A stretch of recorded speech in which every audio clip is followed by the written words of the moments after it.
أعوذ بالله من الشيطان الرجيم. بسم الله الرحمن الرحيم. والذين يتوفون منكم ويذرون أزواجا وصية لأزواجهم متاعا إلى الحول غير إخراج فإن خرجن فلا جناح عليكم فيما فعلن في أنفسهن من معروف والله عزيز حكيم.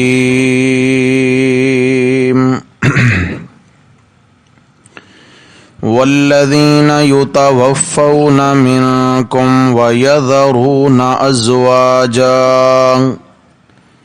اور جو لوگ تم میں سے فوت ہو جائیں اور پیچھے چھوڑ جائیں اپنی بیویاں، وصیۃ لازواجہم، اور وہ اپنی بیویوں کے حق میں وصیت بھی کر جائیں، متاعا الی الحول غیر اخراج، کہ ان کو 1 سال تک خرچہ دیا جائے اور گھر سے بھی نہ نکالی جائیں. فَإِنْ خَرَجْنَا، ہاں اگر وہ خود سے گھر چھوڑ کر چلی جائیں، فَلَا جُنَاحَ عَلَيْكُمْ فِيمَا فَعَلْنَ فِي أَنفُسِهِنَّ مِن مَّعْرُوفٍ، اور وہ اپنے حق میں پسندیدہ کام یعنی نکاح کر لیں تو تم پر کچھ گناہ نہیں. واللہ عزیز حکیم، اور اللہ تعالی زبردست ہے، حکمتوں کا بادشاہ ہے. وَلِلْمُطَلَّقَاتِ مَتَاعٌ بِالْمَعْرُوفِ، اور طلاق یافتہ عورتوں کو بھی دستور کے مطابق خرچہ دینا چاہیے. حقاً علی المتقین، یہ بھی لازم ہے پرہیزگاروں پر. کذالک یبین اللہ لکم آیاتہ، اسی طرح اللہ تعالی کھول کھول بیان کرتے ہیں تمہارے لیے اپنے احکام.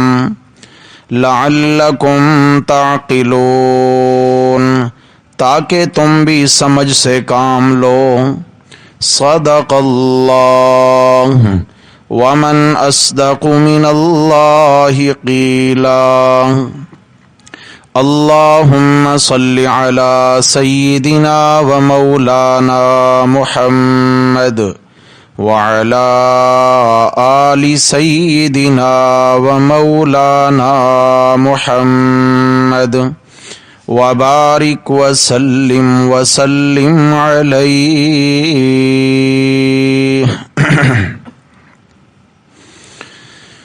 گرامی قدر سامعین، حضرات محترم، درس قرآن مقدس کے سلسلہ میں دوسرا پارہ سورۃ البقرہ اور اس کی آیت نمبر 240 سے آیت نمبر 242 تک آج ہمارا سبق ہے.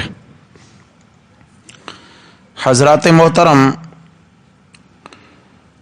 سورۃ البقرہ کا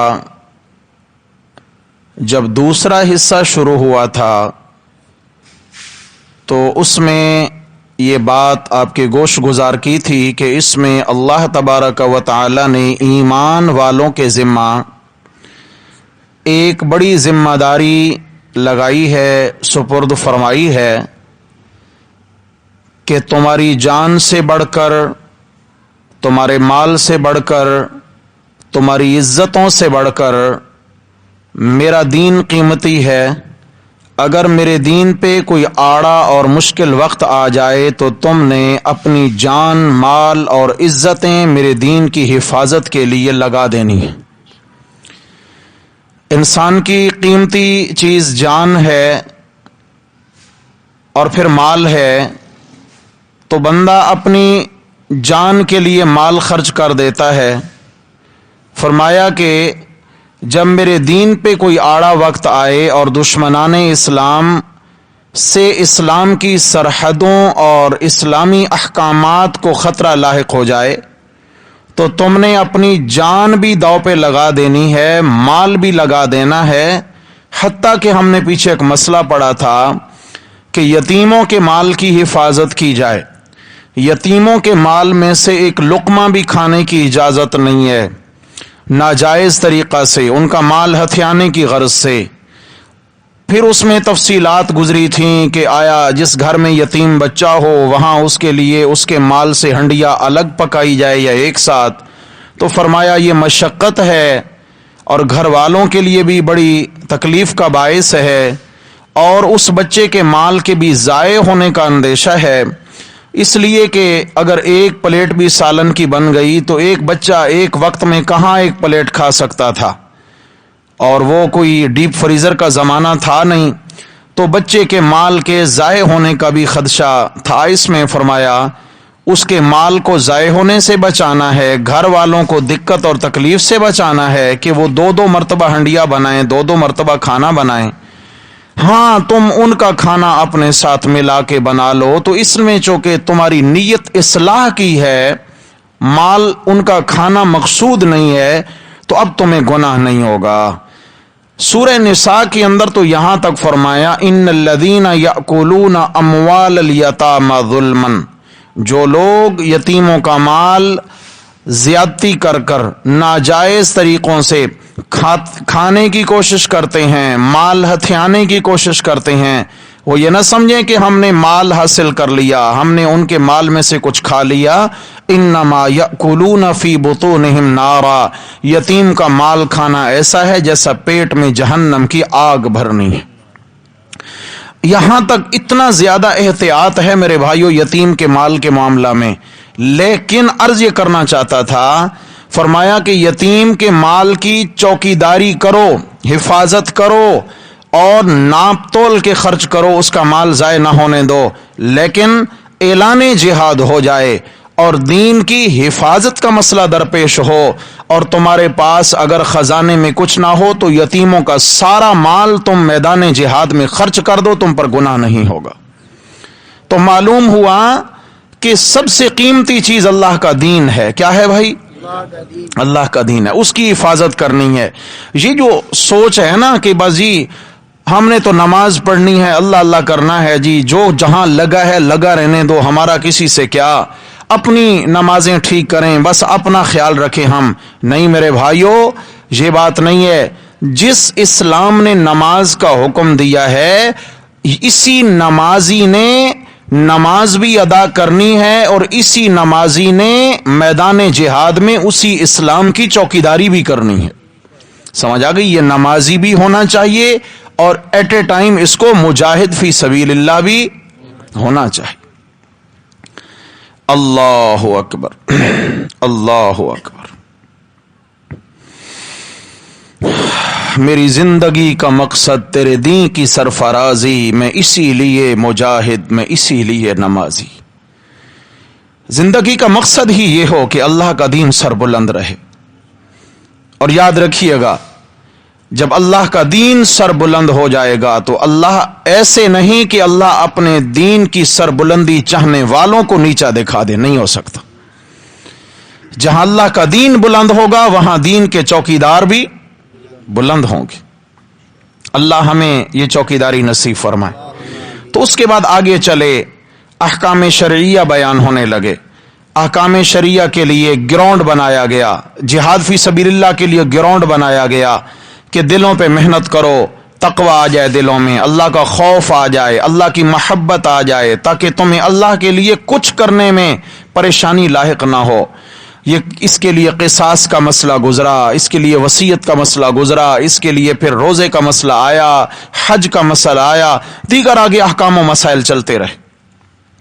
پھر آگے چل کر معاشرتی مسائل آئے، خواتین کے مسائل۔ کیوں؟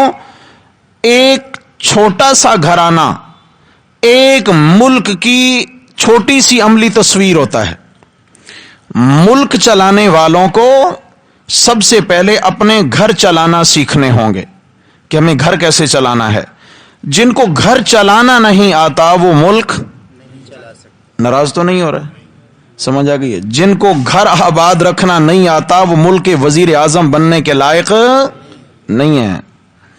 گھر یہ چھوٹا سا ملک ہے، یہ چھوٹے سے ملک کی چھوٹی سی تصویر ہے، اس لیے پہلے اسے چلانا سیکھیں. اس کے لیے کیا ہے؟ نکاح کا مسئلہ بیان ہوا، طلاق کا مسئلہ بیان ہوا، عدت کا مسئلہ بیان ہوا، بچے کے دودھ پلانے رضاعت جس کو کہتے ہیں اس کے احکام و مسائل بیان ہوئے. پھر آگے چل کر نماز کا مسئلہ لے آئے. فرمایا انہی جھنجٹوں میں پڑھ کر اپنی زندگی تباہ نہ کر دینا، اللہ کو منانے کے لیے بھی کبھی متوجہ ہو جایا کرو.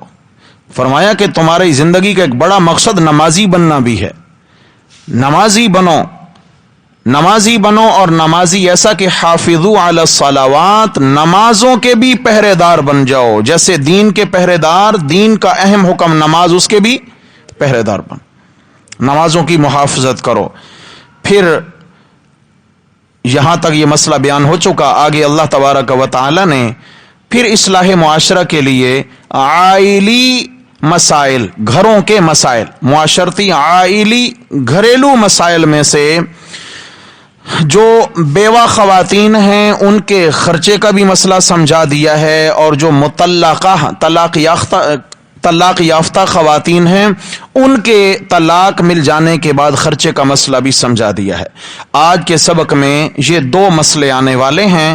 نمبر ایک، اگر کسی خاتون کا شوہر انتقال ہو جائے، اس کو وراثت تو ملنی ہی ہے، اس کے خرچے اور رہائش کے متعلق کیا شرعی حکم ہے، کیا لازم ہے گھر والوں پر، اس مرحوم کے خاندان پر.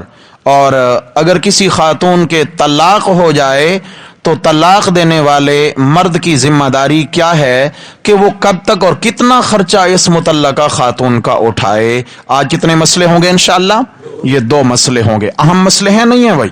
بہت اہم مسئلے ہیں. انشاءاللہ دین کو سیکھ کر ہم جب سمجھدار ہو جائیں گے، ہمیں دین کے احکامات معلوم ہو جائیں گے، انشاءاللہ تعالی بے اعتدالی اور بے راہ روی معاشرے سے ختم ہو جائے گی. یہ کورٹ کچہری میں روزانہ پٹیشنیں جو لگتی ہیں، فلاں میرا حق کھا گیا اور فلاں نے میرا حق دبا لیا اور فلاں میرا حق نہیں دیتا، اور خواتین کورٹ کچہری کے چکر لگا رہی ہیں میرا حق، یہ نہیں ہوں گے. پھر شرط یہ ہے کہ ہم اللہ کے احکامات کو سمجھنے والے ہو جائیں. اللہ توفیق نصیب فرمائے. تو یہاں فرمایا والذین یتوفون منکم ویذرون ازواجا، تم میں سے جو لوگ فوت ہو جائیں، جن کا انتقال ہو جائے، شادی شدہ مردوں میں سے کسی کا انتقال ہو جائے، وَيَذَرُونَ أَزْوَاجًا، اور ان کے پیچھے ان کی بیوائیں رہ جائیں، بیویاں جو اب کے بیوہ ہو چکی ہیں وہ رہ جائیں، وہ چھوڑ جائیں اپنی بیوائیں، تو کیا کرنا چاہیے؟ فرمایا جو شخص بیمار ہو، قریب الموت ہو، جس کو اندیشہ لاحق ہو کہ اب میری زندگی ختم ہونے والی ہے، تو وصیۃ لازواجہم، ان کو چاہیے کہ اپنی بیویوں کے حق میں کچھ وصیت کر جائیں. کیا کریں بھائی؟ کن کو؟ اپنے والدین کو یا اپنے بھائیوں کو، سمجھ آ گئی، یا اپنے جوان اولادیں ہیں تو ان کو وصیت کر جائیں. ان کو کیا وصیت کریں؟ متاعا الی الحول، کہ بھائی میرے بعد میری بیوہ کو ایک تو تم نے 1 سال تک خرچہ دینا ہے. کب تک جی؟ 1 سال تک خرچہ دینا ہے. گھر والوں کو یہ وصیت کر جائیں کہ ایسا نہ ہو کہ میرے جانے کے بعد یہ بیچاری در بدر ہو جائے، ایسا نہ ہو کہ یہ عدت میں بھی پریشان رہے اور اس کو خود اپنے کمانے اور پیٹ پالنے کے لالے پڑ جائیں. یہ چھوٹے چھوٹے بچے ہیں تو ان کی پریشانی میں جو ہے نا یہ پھر گھری رہے.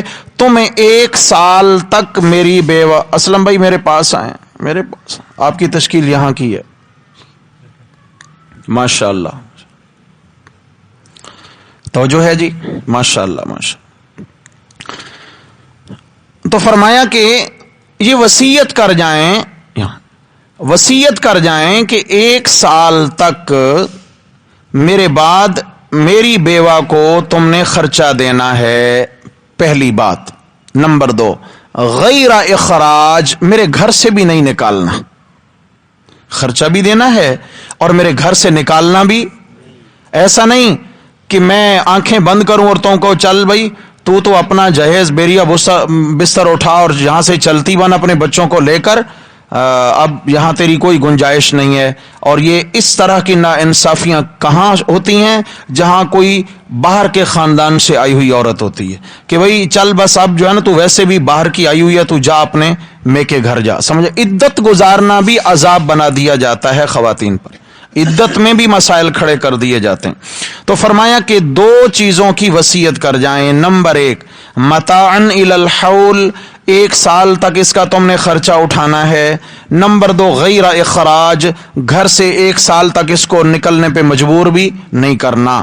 فَإِنْ خَرَجْنَا, اگر یہ اپنی مرضی سے چلی جائیں, خود اگر یہ گھر چھوڑ کے چلی جائیں, فلا جناح علیکم, تو تم پر اب کوئی گناہ نہیں ہے. سمجھ آ گئی ہے کہ تم کو اوہو 1 سال کی تو بھائی جی وصیت کر گئے تھے اور یہ پہلے چلی گئی ہیں تو اب تو ہم کہیں گناہگار نہ ہو جائیں. فرمایا نہیں, اب تمہارے اوپر کوئی گناہ نہیں ہے اگر یہ خود گھر چھوڑ کے جا رہی ہیں. کیوں چھوڑ کے جا رہی ہیں؟ فیما فعلن فی انفسہن من معروف, اپنے حق میں کوئی بہتر فیصلہ کرنے جا رہی ہیں, یعنی دوسرا نکاح کرنے کا ارادہ کر کے چلی گئی ہیں, یا دوسرا نکاح کر کے دوسرے گھر چلی گئی ہیں, دوسرے شوہر کے پاس. حضرات محترم, یہاں مسئلہ خوب توجہ سے سمجھیے گا, یہاں کئی سارے مسائل ہیں. ایک مسئلہ تو یہ ہے, شروع میں یہ حکم فرض تھا, شروع میں یہ حکم فرض تھا کہ مرنے والا وصیت کرے اپنی بیوہ کے حق میں, دنیا سے جانے والا ہونے والی بیوہ کے حق میں یہ وصیت کرے کہ اس کو 1 سال تک تم نے میرے مال میں سے خرچہ دینا ہے. یہ مسئلہ تب لازم تھا جب وراثت کے احکامات ابھی تک نہیں آئے تھے. وراثت کے احکامات انشاءاللہ اللہ نے چاہا جب ہم سورہ نساء میں پہنچیں گے تو وہاں تو کیا عجب انداز سے وراثت کے مسئلے بیان ہوئے. وراثت کے مسائل ابھی تک نہیں آئے تھے, وراثت کے حصے ابھی تک شریعت نے مقرر نہیں کیے تھے, تو یہ حکم تھا. لیکن جب وراثت کے حصے مقرر ہو چکے تو یہ لازم ہونا ختم, جو پہلے لازم تھا وصیت کرنا, اب یہ وجوب ختم, اب یہ مستحب ہو گیا.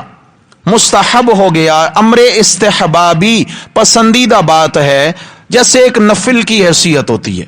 اگر کوئی یہ وصیت کر جائے تو اچھی بات ہے, نہیں کی تو گناہگار نہیں ہوگا کیونکہ مستحب عمل ہے. یہ وصیت نہ بھی کرے تو اس کی وراثت میں سے اس کی بیوی کو حصہ ملے گا نہیں ملے گا؟ جی کوئی دے گا تو ملے گا, بولو نا, کوئی, ہاں یہ بھی تو مسئلہ ہے, کوئی دے گا تب ملے گا. کتنا ملے گا؟ اگر بچوں والی ہیں تو پھر 8واں حصہ ملے گا شوہر کی کل وراثت سے. جیسے وہ 8 لاکھ چھوڑ کر گئے ہیں دنیا میں, تو اگر یہ بچوں والی ہیں تو ان کو 1 لاکھ روپیہ ملے گا شوہر کے ترکہ میں سے.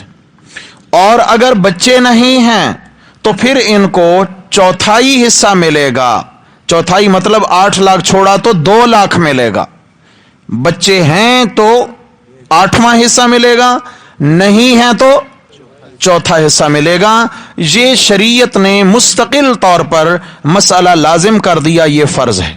نمبر 2, حدیث بھی سنیے گا.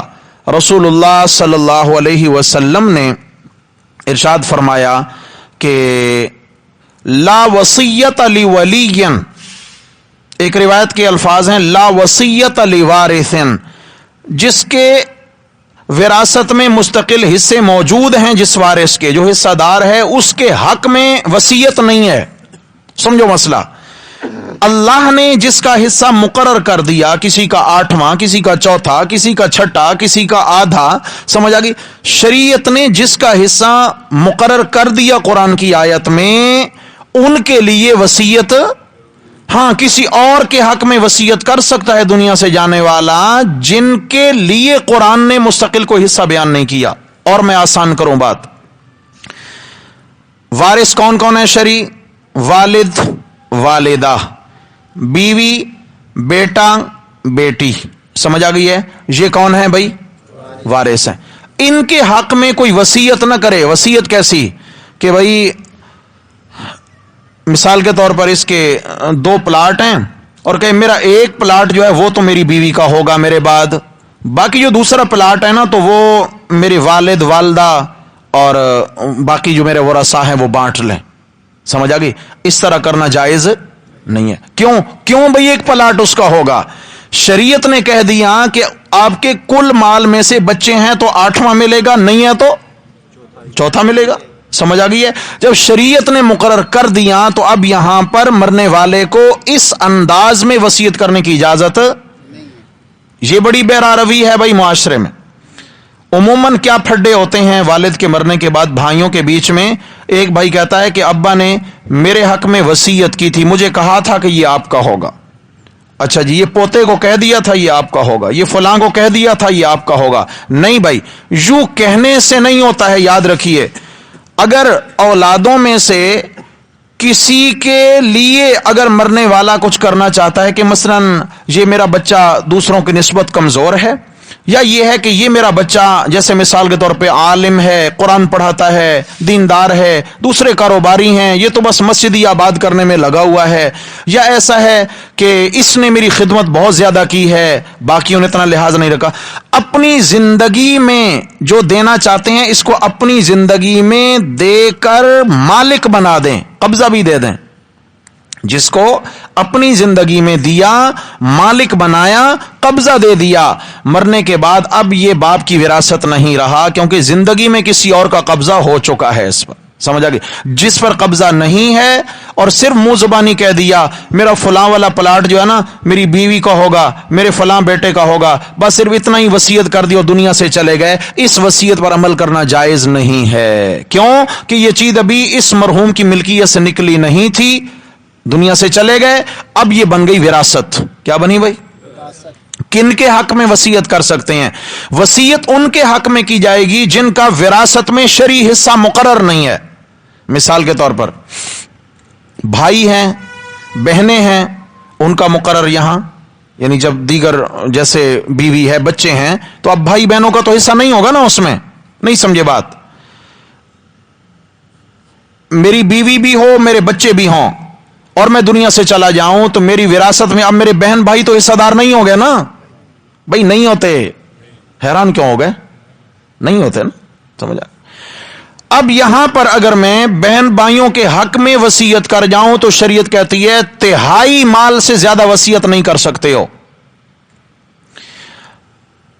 کوئی یوں کہہ دیتا ہے کہ بھائی یہ میری فلاں پراپرٹی جو ہے نا فلاں ٹرسٹ کو دے دینا، فلاں مسجد کو دے دینا، فلاں مدرسے کو دے دینا، تو یہ 1/3 مال سے زیادہ وصیت نہیں کر سکتا. شریعت نے منع کیا ہے اس لیے کہ اس میں ورثاء کا نقصان ہو رہا ہے.